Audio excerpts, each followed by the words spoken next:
important are your thoughts if you deal with mental health and depression? I'm so excited to share with you this conversation I had with Brittni Clarkson. She shares her story of working through mental health, depressive episodes, and suicidal thoughts. She shares how important the thoughts and words we say to ourselves really are. Even the thoughts we put on someone else because we're sure they are thinking that about us. It influences our mental health. If you have ever blown something out of proportion in your mind, made it a bigger problem than it really was, then you'll relate to her lasagna story. You'll hear how gratitude has changed her life, how she has worked through perfectionism and chosen to find blessings where she once saw burdens. I'm so glad that you pushed play to this episode. You will be too by the end, and you'll want to share this with another mama you know. So let's jump right in. You're listening to the Renewed Mama Podcast. I'm Kimberly Mutar, and I help mamas like you stay renewed. As your host, my mission is simple. I help you renew your thoughts that are on repeat when you wash dishes or fold laundry. I help you renew the words you say to yourself and to your children when it's the best day ever and when it spirals into chaos, temper tantrums, and sibling fights.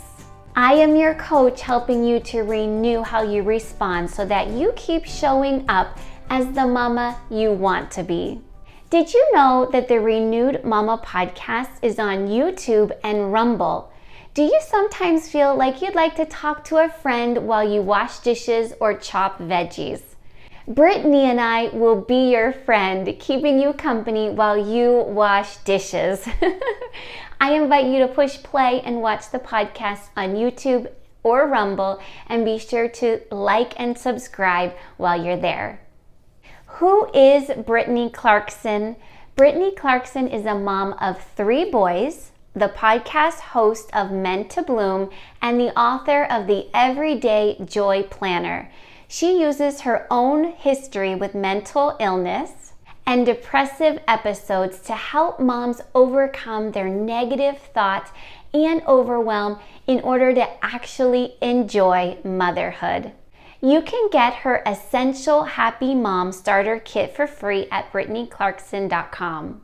Welcome, Brittni, to the Renewed Mama Podcast. I'm so looking forward to our conversation.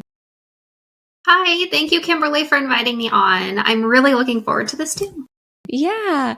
Well, let's jump right into lasagna. You know what I'm talking about. I do. But let's give our listeners some context.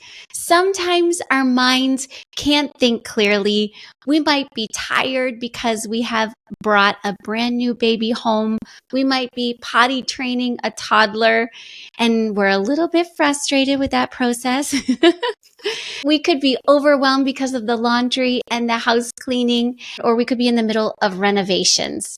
Or the whole family could be taking their turns with being sick, and we're tired and we're worn thin. And sometimes in those moments, our minds just can't think clearly. And some things seem bigger than they really are. So when I heard your lasagna story on your podcast, I said, oh, that has been me more than once. So would you share with us your lasagna story? Yeah, absolutely. Okay. So a little bit of context getting into this also. I do want to add that for any listeners out there who maybe aren't actually going through a super overwhelming season and still find themselves having their schemas, really. It's your mindset. It's what you're thinking. It's the types of thoughts you're having. And you might even be having those negative sort of thoughts and blowing things out of proportion, making mountains out of molehills type stuff, even if you're not under a ton of like actual stress. Right. Especially if you struggle with like ADHD, depression, some kind of mental illness or neurodiversity. Sometimes you get those thoughts anyway, even when it's like, it feels like it should be a simple, straightforward sort of thing. And so that's really where a lot of my thoughts came from, was, because because this lasagna story actually predates having children. I Yes, was a new stay-at-home wife. I had just like relieved myself of all kinds of stress, quitting my full-time job, quitting teaching dance. I was just focused on staying home and, saving money by staying home, cooking the dinner, making my husband lunches. So what I did was I built up in my head this expectation that my husband had on me. So I created this, this perfect wife that I thought I had to be for him. And I didn't realize there was anything wrong with it. I thought I was just setting big goals and that I was striving for success, until one day my husband comes home and catches me crying in the kitchen because I'm having just an absolute panic attack, nervous breakdown, whatever, because I couldn't decide what to make for dinner. And the kitchen was a mess because I couldn't keep up on it. And, that was mental health related, of course. And I couldn't decide what to make for dinner. And I felt really stressed about it. And my husband comes home and he's like, why don't you just put the lasagna in the oven? We have a lasagna in the freezer, don't we? And I'm like, yeah, but that's not hard enough. And he just looks at me with this, I don't understand. It's food. Yeah. It's easy. Just pick that. I was like, yeah, but I didn't even, what do you mean? That's not a home cooked meal. That's not good enough. I can't take the easy route or you're just going to leave me because I'm not a good enough wife. It's the only thing I had going for me was, trying to be a wife at the time. And the idea of choosing what's easy just didn't click in my brain. And what was going on was there were cognitive distortions, really. And I had put all this false, this own expectation on me that I thought my husband would leave me if I didn't work hard enough at dinner. And what I look back now and think is the most laughable thing was that lasagna wasn't even a Stouffer's lasagna. It wasn't even store-bought. I had homemade that lasagna previously and put it in the freezer for a night when I was too busy or too overwhelmed to cook. And now that night of being too overwhelmed to cook came, and I was like, I can't do that because it's not enough. I'm not doing enough then. And it was in that moment with my husband just looking at me completely baffled, not understanding what I'm going through, that I realized oh, these are not normal thoughts. This is not normal to put this high expectation on myself. It's not normal to work way too hard when it's wearing me completely thin, leading me to burnout, making depression way worse. That's when I realized some self-awareness. These thoughts, they're not really normal. I mean, they happen to a lot of people, but that's not a result of a healthy mind. We can all relate, like you said, whether we're in a situation where we have kids and there's that extra care that they require, or we're like you were just married and decided to stay home. When we let our mind or those correct cognitive distortions aren't being made, we can really make something that could be simple and easy bigger than what they have to be. So I want to know, over the years, how have you worked through that? How have you given yourself some of that grace and that ease to say, okay, wait a second, that's an easy option that I have that I have prepared already in the freezer, and it's a good option for now, for this moment. Yeah. So I went down this really long road to get back to the beginning, it feels like. So I started studying all kinds of personal growth and following a lot of mindset people and, just really leaning into that, the personal development and the self-help kind of stuff. Mm-hmm. And what it did is it ended up coming full circle. And I realized all of these people are talking about basically the same thing, and they're just using new terminology for it. Because talking about mom mindset is kind of a trendy type thing that's new. Right. But if you go back and you read Stephen Covey's 7 Habits of an Effective Person, he's talking about your paradigms, which is your mindset. It's self-schemas. It's how we see the world. Almost all of it ends up going back to cognitive behavioral therapy, which was where I fully started my journey with realizing I had mental health issues and depression. My therapists were all teaching me cognitive behavioral therapy, which is really thinking about the way you think and changing how you think in order to change your actions and what you do and your habits. So So I feel like it's come so full circle because I started really talking about like mental health, like the mindset behind it, and then came back to realizing, oh, all of these things are cognitive distortions. This is actual science in cognitive behavioral therapy. And there's actual names to all of these different types of ways you might be thinking. Like you could be having black and white thinking where it's like either this or that, and you're not seeing the gray area of the and in between, how things can work together. Or like what I did By a lot that, was, you mean like there's another solution, like it's this or this. You only see it these two ways, but there could be another solution in the middle is what you're meaning? Mm-hmm. Yes. Okay. Yes. Or we like label things good or bad instead of realizing like the nuance of everything that's in between. Okay. You know, like sometimes, like you mentioned, potty training can be really frustrating. And we think like, oh, my kid is 3 or 4 now and they're not fully potty trained yet. That's bad. But there's a lot of other things going on that you might not be realizing. And there's a lot more kids that aren't fully potty trained by like 2.5 than you realize until you're there. We went through that, super frustrating with one of our kids. And then it turned out he had autism. And it's like, oh, well, that makes sense. Statistically, autistic kids don't potty train early, like, or on time. So I put a lot of stress and pressure on myself because I thought it was bad that he wasn't potty trained early. Instead of looking at the bigger picture and realizing, oh, there's something else going on that we can support him totally differently with. Right. Yeah. So what are some of those questions that you like to ask that to help see that bigger picture instead of being so hard on ourselves or even on our kids? Yeah. So a lot of it is leaning into intentionality. And honestly, I turn to a journal for this all of the time and just start questioning, like, what do I actually want out of my life? Not what does everyone else expect from me? What do I think would make me successful in other people's eyes? But what is the life that I actually want to be living? And what is actually my priority? Because I put so much pressure on myself in the kitchen from early on, and I kept carrying that in, and it was really hard to shake it for a long time until I got to know myself well enough to realize I don't even enjoy cooking. Right. I don't like being in the kitchen. I prefer to spend time with my kids. I prefer to spend time doing anything else, having family time, playing a game, watching a movie with them, instead of standing in that kitchen for 30 to 45 minutes cooking a dinner that someone is going to complain about.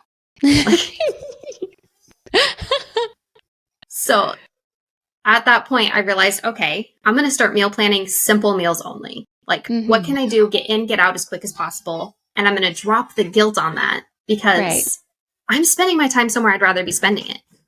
I could spend the time all in the kitchen being cranky about it, or I could spend the time doing something that nurtures my soul and builds my relationship with my children. Yes. And that really helped me drop the guilt behind choosing the easier option because I realized where I was spending my time instead. And I looked at it more as prioritizing.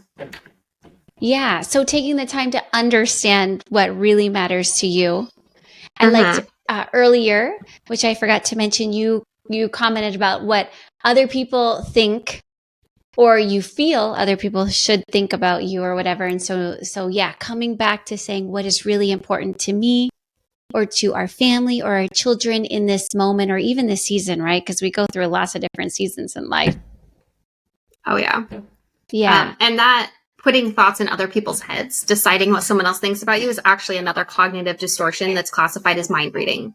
That is one that I've been guilty of for a very long time. And when I stopped doing that and started voicing what I'm thinking or feeling for someone else, it really clarified things.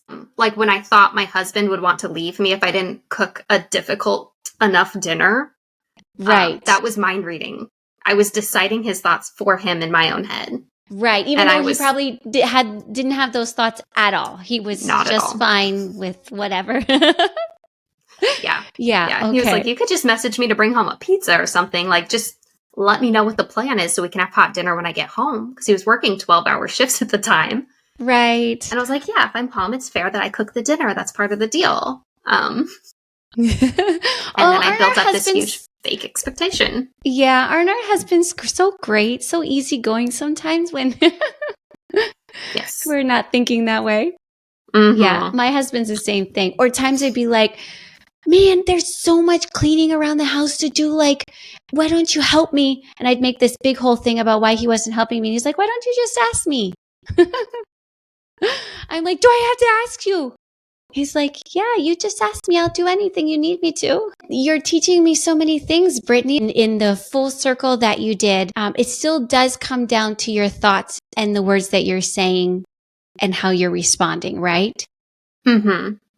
Yes. Okay. Even when you have anxiety or the depression or whatever come up, you for yourself to work through that are saying, okay, wait a second. What am I thinking? What am I saying? Yes. So especially when I have anxiety or depression happening. Okay. Like I just recently went through it. Yeah. I just recently went through a depressive episode, and it'd been a long time since I'd had one of those really. And it was really interesting to have a totally different experience with it, because I used to get depressive episodes all the time, and my mind was a really negative place because I didn't know how to stop the automatic negative thoughts that I was having. I didn't know that I had these cognitive distortions happening. I thought like what I was thinking was normal and fine, and this is reality, even though it wasn't reality. You know, my husband didn't want to leave me for cooking lasagna at night. But to me, that felt like reality. So if depression or anxiety came in, it was blown out of proportion, way worse than it had to be. And I think about this as being like mental immunity. So like if you have a really strong immune system and you get exposed to the cold, you can kick it in the butt pretty fast. It's a little bit of sniffles and it's fine. But if your immune system is compromised, if it's totally shot, that cold virus is going to it's going to knock you out for a few days. And it's the same thing with your mental health, is if your mental health is really strong and you're grounded in knowing like who you are and what the truth is, and you've built up like this just arsenal against the negative thoughts, especially if you know what kind of negative thoughts you've already been having, and you can fight them with what you know is the truth. Then when they come in, it's like, oh, I'm going to kick its butt. It's fine. Like, it's not a problem. Yeah. And then on the flip side, like when I had depression come in, it was like, oh, well, I know all the truth. So when the negative thoughts try to follow that depressed mood of unmotivation and all of this, because a lot of times it's just this vicious cycle of like the depression makes you unmotivated, and then you convince yourself, well, that makes me a worthless person because I can't do anything today. But if you know the truth, like, oh, this is like a physical thing. My muscles are tired. I'm just weak right now. I need extra time to rest and to give myself extra grace. Like, instead of having those negative thoughts and understanding the truth of the matter, you kick it in the butt. Like, you survive it just fine. That's beautiful. Yeah. So one exercise that, like, if someone is listening to this and you want to know, like, well, how do I do that then? Is to keep like a thought inventory. And so pay attention to your thoughts for like a couple of days or a week, and just write down when you're having a negative thought and pay attention to like what that thought is. Because a lot of times it's going to be like this negative self-schema that you keep coming back to. Like mine always, it was always some different like rendition of I'm not enough. Like I'm not good enough because of this. I'm not good enough because of that. I'm not a good enough wife. I'm not a good enough mom. And it was just, bullying myself and berating myself with those types of thoughts over and over again. So when I wrote those down and I could see them and confront them, like specifically confront them and flip them on, their axis and say, well, what's the truth about that then? And if I could sit and journal the truth on each of those things and go deep, not just like, if I think I'm not a good enough wife, telling myself, no, I am a good wife. That doesn't do a lot when you have worked for years to concrete that belief that you're not good enough. So you've got to go deep and journal and just think it through and provide a bunch of evidence of I am a good wife because, I've been faithful to my husband. I show up for him. I'm there to support him when he gets a man cold and it knocks him on the butt. Like you could just list any type of thing that you've ever done that is the truth of the matter and supports that positive thought. So that when that negative thought comes in and you think of the positive thought, you've now like built up this evidence behind it to be like, actually, this is the truth. I'm jumping in here to say that Brittni is so right on the value in keeping a thought inventory. I offer you my free What's in Your Word Bank guide that you can use as a thought inventory, just as Brittni suggested doing. Once you journal your thoughts, this free PDF helps you notice any patterns, negativity, lies, criticism, and then guide you into replacing those thoughts with truth. Remember that your words aren't just thought or spoken today. They are remembered, rehearsed, and replayed in your mind. So choose wisely what you push play to again and again in your thoughts. Download it for free at speaklifebadges.com. The link is in the show notes. And like the way you speak about yourself really does matter. Mm-hmm. And just starting affirmations for a lot of people doesn't really help, because for a lot of people it strikes up like anxiety, because you're like, oh, but that feels like a lie. I'm lying to myself because I don't believe that. So building it up and supporting it is really, really important. Right. And recognizing those little wins, because the little wins are the evidence that what you are renewing your mind to is going to help you the next time, right? That you have those thoughts pop in, you can kick them out faster. Yeah. I mean, your brain is a muscle. Yeah. And if you're building up the positive thoughts in your brain, they're going to get stronger. If you're looking for positive things, you're going to see them. And one interesting thing about your brain is that it wants to prove itself right. Yeah. So if you let yourself keep dwelling on the negative thoughts about yourself, you're going to keep finding evidence for that. Right. And on the flip side, if you're going to choose the positive thoughts and you're going to say, well, I want to prove that I'm a good mom. I want to believe I'm a good mom. You're going to start finding the evidence for that because your brain wants to be right.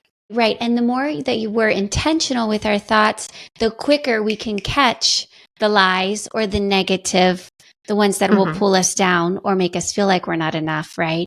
And then we can rebut them with the truth. Yes. I'm just curious, can you remember struggling with this as you were a kid, or labeled as something different when you were a kid, like maybe laziness, unmotivated, or I don't know. How was it for you? And is it that as you became older and became understanding how your brain works and that those cognitive connections weren't not being made, that it made more sense to you? Yeah. So this is something that I've had since I was like at least 13. That's the earliest time I can remember. Sort of just really feeling insecure with who I was and just super confused. Like I was described as melancholy by people in middle school and high school. Like I was just very quiet and somber. And the fact was I was really like in my mind and I was very insecure and I really thought everybody was judging me all of the time. And when I was like 19, I finally got diagnosed with depression and started seeing a counselor in therapy and started understanding sort of how the brain works and realizing these cognitive distortions of, oh, I was deciding other people didn't like me before I gave them a chance to even know me. Can you recall if it was anything that was spoken over you when you were young like that, or you just kind of went into your thoughts just kind of on your own? I think a lot of this, and what I have recently discovered is that like really your kids build up their view of the world by the time they're 7. Right. Yeah. And what I've discovered is that like a lot of people in like my age group, they had like this traumatic experience as a child that concreted something in their brain that was like, you know, your body image or your self-worth, some kind of a flaw in that because of something they overheard as a child. So there's like child actual traumatic experiences that a lot of us go through that make a lot of things worse. But when it comes down to like my feelings of enoughness, I really think it goes back to like watching how my mom showed up in the world because she had depression and she had these thoughts and feelings.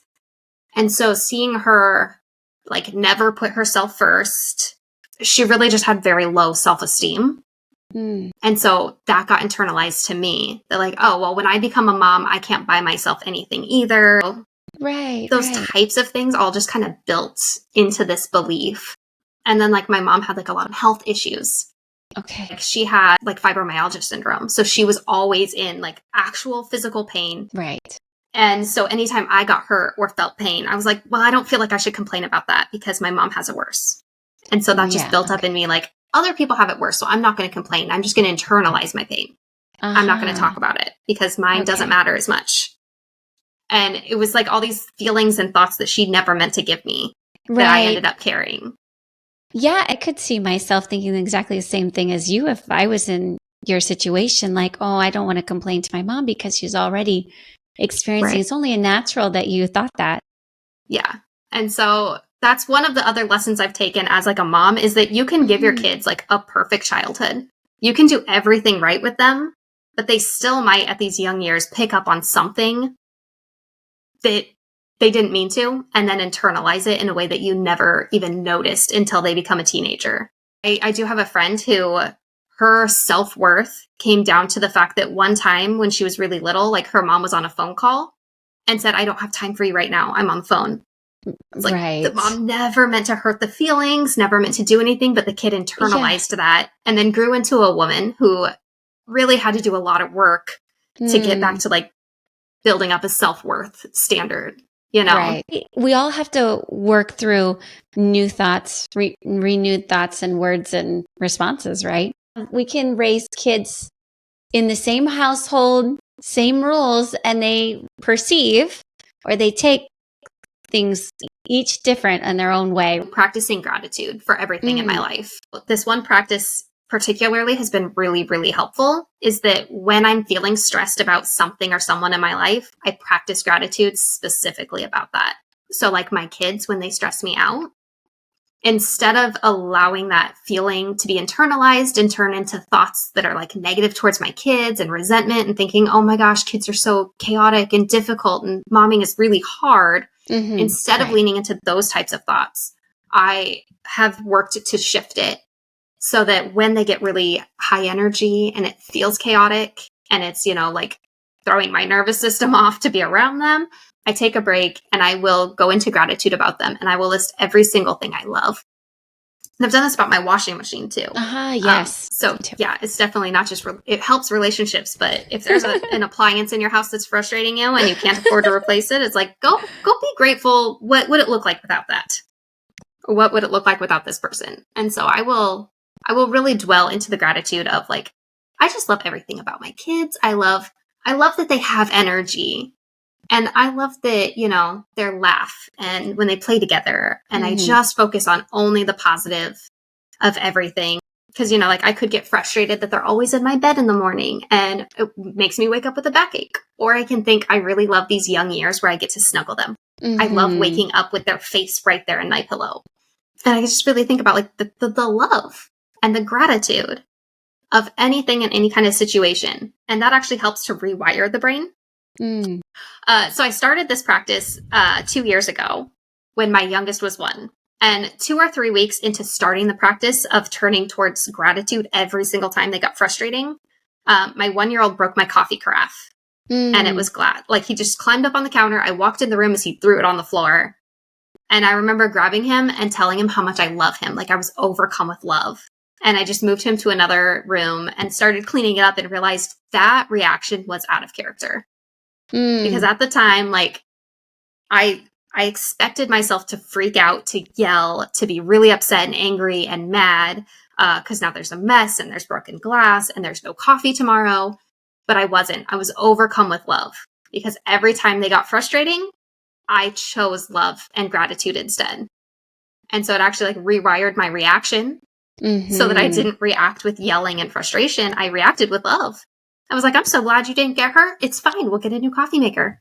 Yeah. And I got a new coffee maker with a stainless steel carafe and it is still going strong. And yeah, that's a beautiful meter. Anytime we're like finding ourselves triggered or responding like that, we have to say, whoa, let's go back and let's refocus on our gratitude. It's the same thing. I do that with like my laundry. If I'm ever overwhelmed with the laundry, I'm like, oh, I'm so thankful for all the things that we did in these clothes. I mean, we worked outside. We got to go, to this fun place. We got to be on the family farm or whatever it is, and helps you be thankful instead of like, man, there's always so much laundry to do. Or so many dishes. Like I say, wow, I'm so thankful for all the good food that we ate. And oh, that funny conversation that we had around the table the other day. Oh, that just had everybody rolling, right? Yeah. That reminds me, there's this quote by Annie Dillard that's like, how we spend our days is, of course, how we spend our lives. Right. And so if you think about your typical day, do you want to spend your day like in a negative attitude, in resentment, in frustration, letting those negative thoughts just run in your head? Like, do you want to spend your life with a bad attitude? Or do you want to choose peace and joy and ease and fun and happiness? Which do you want to choose? Yes. Because you get to choose that. Exactly. And going back to what you said about what you observed from your mom, it is really like a mirror when you see your kids responding in like a negative attitude or critical or judgmental or whatever to a sibling. And you say, whoa, wait a second. Where did they get that? Did they hear that from me? That was always my like, woohoo, wake up, Kimberly. You got to do something about how you're responding, because I don't want that like magnified in their life or in their heart or in their thoughts. Absolutely. Yeah. Children learn by example, not explanation. All right. So let's talk a little bit about perfectionism. Share an example or an area in your life where you've just learned to release that perfectionism. It's honestly everywhere I have. I used to really, really care what people thought about me. And I had very high social anxiety and very high anxieties about whether I'm doing things right according to someone else. And it was really in realizing that perfectionism doesn't even exist. Like, you can't be perfect. I mean, yeah, you're a Christian mama, yeah? So, yeah, a lot of women here would understand. We would say that Jesus was perfect, right? Like, he was the perfect human. And what did people do to him? Like, you can't be perfect for everybody. Yeah. So even if that example is, you'd have to be perfect to you. You have to show up in love. And that's the best you can do. Yeah, exactly. Yeah. Yeah. I think early on when I, as a mom, when I stopped thinking or caring about, I don't know if caring is the right word, because you're still conscious sometimes of what other people think, but letting it affect what I did or how I responded. Like, one would be the homeschooling, right? I just said, wait a second, these four walls, my house, is what matters. And it doesn't matter what the mother-in-law thinks. It doesn't matter what, somebody from, friend thinks. What matters is what my kids need, what I need in this moment, what's going to make it fun, what's going to be the memories that they're going to have. That's what matters right here, right now. Yeah. And then now we're so much freedom, so much release, right? And then I just started taking that into other areas of my life. What is restful? What is peaceful here? What do I need to say no to because it's just not something I need to take on right now? Yeah. Absolutely. Yes. You cannot make everybody happy. That is one thing that I have really learned from the internet and watching other people get like torn apart for sharing any opinion at all. You see so many videos and stuff out there of someone sharing something that's very tame, like not even a controversial thing. And people will be in the comments like they have a problem with it somehow. Right. Someone's always going to have a problem with whatever you do, whatever you choose. Absolutely. Like, you have to let go of other people's expectations on you and really focus in on your family and, what's happening in your heart and how is that overflowing to the people closest to you. Right. Well, and let's be honest, if we think in perspective of being on our deathbed someday, are we going to lay there and say, oh man, I'm so sorry that I didn't do what this person expected me to do? No, we're going to say, I'm so thankful that I lived the life that I wanted to live with those that matter the most to me. You teach moms how to see blessings where they currently see burden. So maybe that goes back to what we talked a little bit before, but give us some examples of where you once saw what was once a burden to you, but now you see it as a blessing. Okay. So it's so many things. When you walk through life with this just gray kind of lens of seeing things, like when I was really in depression, like long-term depression, with that negative mindset that just allowed that to happen. Everything to me would seem like a burden. I would find the negative piece, the bad part of every single thing in my life. Like, I hated the house I lived in the last 5 years before. And I had to do so much internal work. I ended up creating a whole course around how to love the home that you've hated. because I saw everything in that home as a burden. It was a fixer-upper. There wasn't trim. It needed like flooring replaced. It needed remodeled completely. It needed siding redone, new roof. Like everything was starting to fall apart on it. The house really needed a lot of work done. And it felt like we could never do enough to keep up. It's like I'm trying to do DIY projects while my husband's doing the bigger stuff. And I'm also trying to maintain a house and raise 3 children at the same time. And it got to feel like a whole lot. And I would just see everything as a burden as I was walking through that house. Yeah. And it got really easy to start seeing, dishes as a burden and laundry as a burden and, the house itself. And on the worst days, it seemed like the kids were a burden.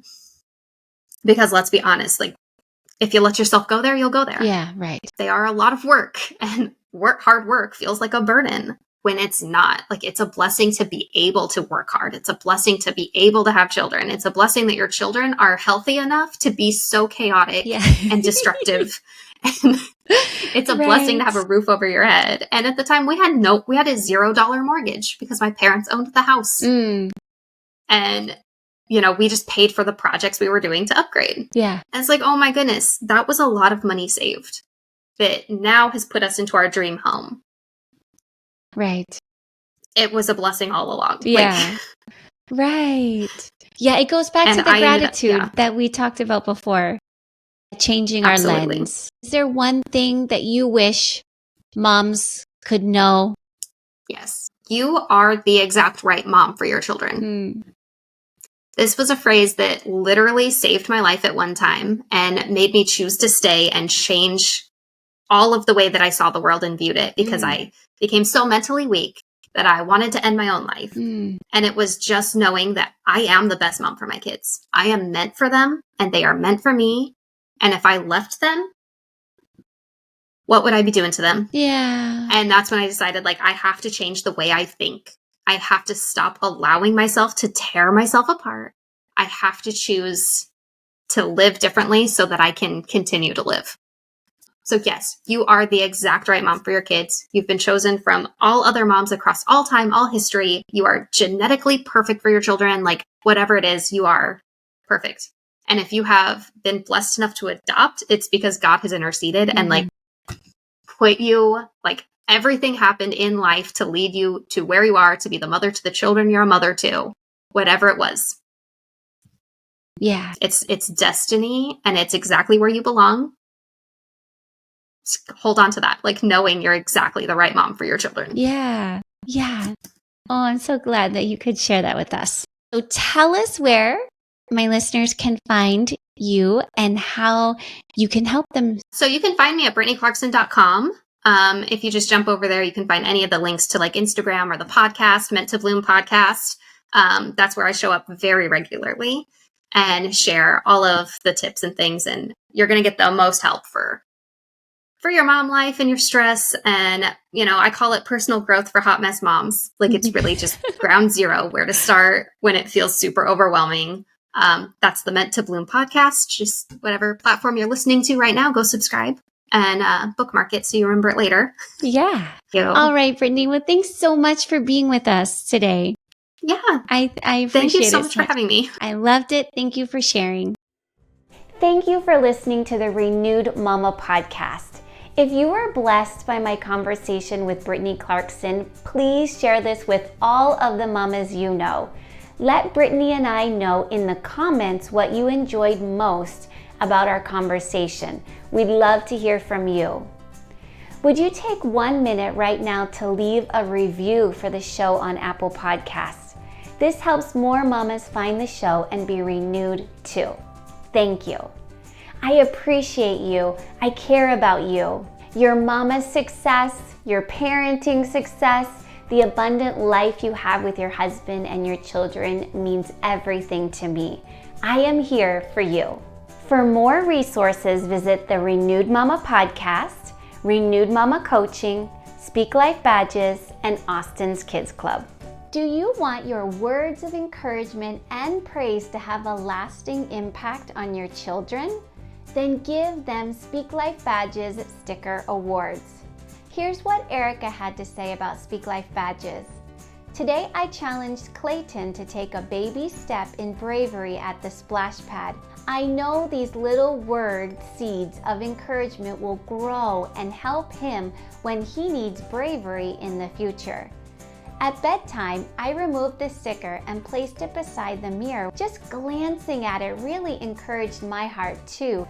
Words seem so small, but are so powerful and can completely change the way we view ourselves.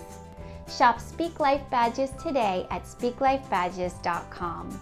Austin the Hedgehog is bringing mailbox fun to your kids.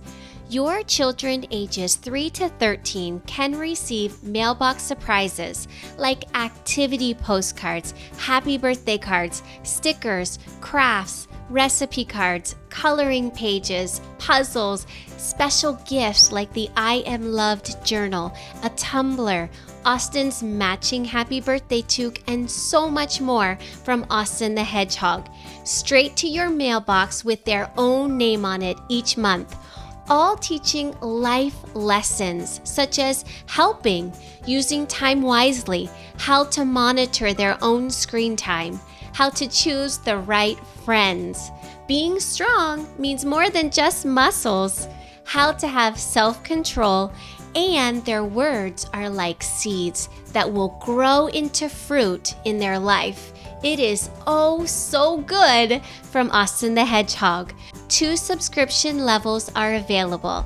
Register your children today at austinskidsclub.com.